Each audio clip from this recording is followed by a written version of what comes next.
Let me add some meat to the bone of how your first call should sound. How should your first interaction sound? And what sort of things should you say? Now, take notes, write this down, go back if you have to. But I want to give you some examples of if you were to call someone, if you were to speak to someone, if you were to meet someone, what are the sort of things that you want to address straight away? In essence, what you're doing is telling them what value you can provide. So what value can you provide to the person and what problem can you solve for them? Now, bearing in mind, you have to do this as quick as possible because people don't have time. You need to give them value. You need to tell them where you're calling from, who you are. And in essence, you need to sort of build that trust very, very quickly. Now, I've mentioned it before and I'll mention it again. Saying things like reiterating the person's name is massive.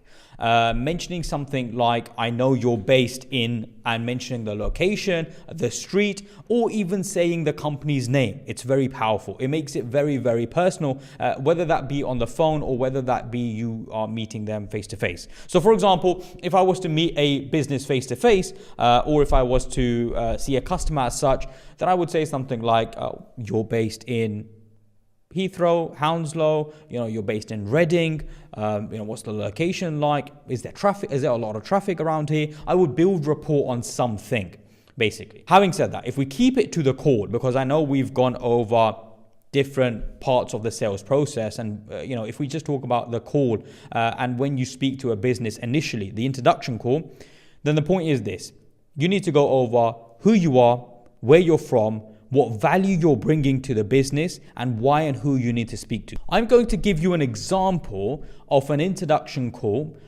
which actually does very, very well on social media. I've heard it a lot on TikTok. I've heard it a lot on Instagram. I've heard it a lot on YouTube, and I know where it somewhat comes from. I think so anyway. Let's play it, and hopefully you guys get an idea of what I'm talking about.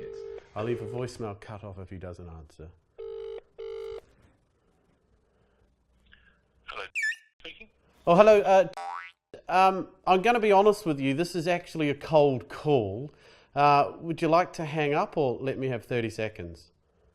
It depends what it's about. Well, look, okay, so let me have 30 seconds, and if you don't want to talk to me at the end, we can end it there. Sound fair? Yeah, fine, yeah. All right, so look, I typically... Now here I'm going to say something.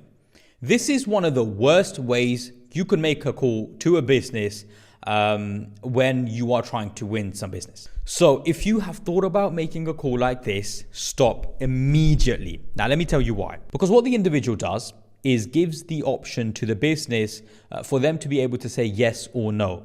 Again, remember what I said. When you're going to ask a question, make an open-ended question and make it where the business speaks more than you. If you find you are asking the questions and they're replying with a yes or no, that is not a good sales pitch, sales call, or sales process. You always ask open-ended questions, because understand something, and I'm going to add more meat on the bone here.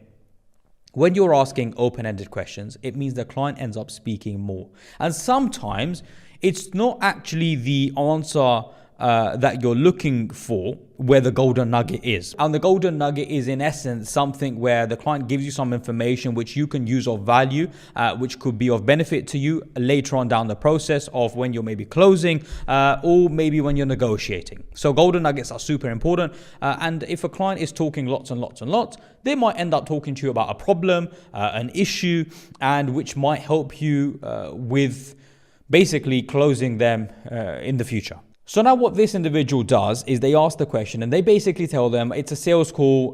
Can you speak to me for 30 seconds? Yes or no? You're not giving any value. You haven't given any value. You haven't really spoken about what the business is in regards to. Now, yes, the person actually has some success. Let me explain something. If you make 100 calls and you get success once, does that mean it's success, or does that mean that you have failed 99 times?